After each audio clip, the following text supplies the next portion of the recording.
Assalamualaikum, ya sudah ditemu kenali para pakar bahwa healing kita itu mandek saat kita sedang siaga satu karena stres. Tapi kalau stres itu kita munculkan terukur, yaitu misalnya saat kita fasting harian, maka di balik itu dampak sehatnya bisa optimal berupa autofagi, stem cell, dan seterusnya sering kita bahas. Nah, saat stres dulu udah kita tinjau khusus juga, ada yang sifatnya akut, ada yang sifatnya kronis. Kalau tiba-tiba kita diuber Scooby-Doo gitu ya, hibrid ketakutan, yang bikin energi kita bisa berganda, itu hormon stres, adrenalin gitu namanya. Di pihak lain ada yang muncul karena isu ini itu di bagian dalam jangka panjang. Jika stres meninggi terus, itu biasanya dicerminkan dengan level kortisol yang di atas rata-rata manusia normal. Kortisol ini bisa juga melenting sesaat kalau ada stimulan akut gitu, memperkuat adrenalin yang tadi. Tapi kalau stres kronis, itu biasanya dikaitkan dengan level rata-rata kortisol sepanjang hari di atas orang kebanyakan. Ada lagi ya, hormon stres noradrenalin namanya. Dia ini menimbulkan kesiagaan yang sifatnya biasa-biasa saja. Normalnya itu relatif tinggi di saat hari terang ya, pagi, siang, sore, dan melandai di waktu malam saat gelap. Sehingga kita jadi lebih mudah tidur tuh di waktu malam saat noradrenalin ini melandai. Tapi kalau nggak normal, malam pun noradrenalin meninggi, nah itu kita jadi susah tidur atau tidur kita jadi ampang, kurang dalam. Secara sehari-hari ya, itu kortisol ada ritmenya. Klik sama siklus temperatur inti tubuh kita yang kemarin kita ulas, terkait juga dengan ritme melatonin yang juga sudah kita ulas. Nah, gambaran ritme hormon stres kira-kira seperti ini nih. Kalau noradrenalin tadi ya, kira-kira berkebalikan dari siklus melatonin. Saat melatonin meninggi, yang strip kuning itu noradrenalin menyingsing. Terus saat melatonin siang mengambil alih, yang strip hijau, di situ juga lah noradrenalin meninggi. Sampai hari gelap sih idealnya ya. Tapi kalau orang sibuk terus ya ini bisa lanjut sampai teredam oleh kentalnya melatonin darah di malam hari. Suhu tubuh kemarin kita udah gambarkan, titik terendahnya di jam sahur, titik tertingginya di sekitaran maghrib. Nah, kalau siklus kortisol itu melenting tingginya biasanya di pagi hari ya, secara umum tiap orang ini bisa beda-beda dikit, tapi rentannya di sekitaran jam 6 pagi sampai jam 8 gitu ya, dengan durasi sekitaran 30-45 menit saja tiap-tiap orang. Setelah lonjakan sesaat, terus menurun dan stabil sepanjang hari, antara jam 9 sampai jam 5 sore gitu kira-kira ya. Habis itu terus turun mencapai titik terendahnya beberapa jam setelah kita tidur atau sekitaran tengah malam gitu. Idealnya seperti itu. Dan kalau berjalan seperti itu maka ya udah alaminya kita itu akan optimal healing hariannya. Di saat tidur malam kita semua udah tahu lah ya.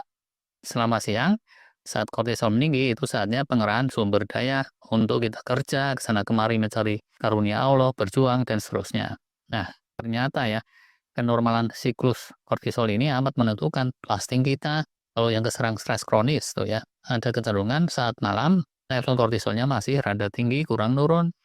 Akibatnya itu healing kurang mantep. Siang pun kalau kortisol di atas rata-rata artinya pengerahan sumber daya boros saat praktekin fasting tuh ya.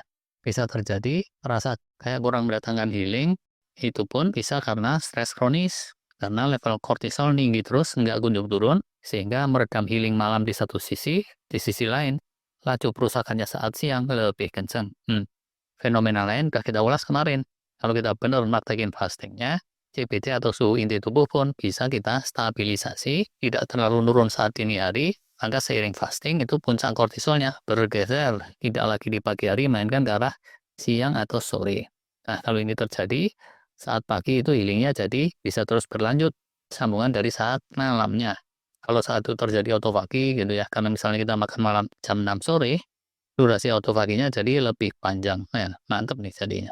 Catatan di sini, sepanjang fastingnya itu idealnya kita nantiasa dalam mood yang positif, gembira, optimis kayak gitu ya, dan terpuaskan secara sosialnya, karena itu akan berkecenderungan memunculkan hormon kebahagiaan endorfin, oksitosin, dan seterusnya, dan itu pun punya dampak meredam stres kronis dan ngegas healing.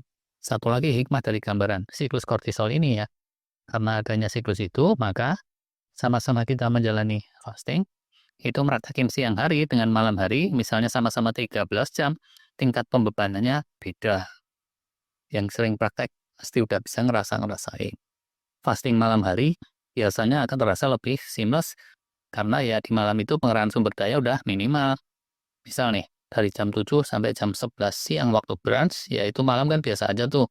Beban stresnya, stres positif itu paling muncul baru jam 7 pagi sampai jam 11 alias cuma dapat eustress 4 jam.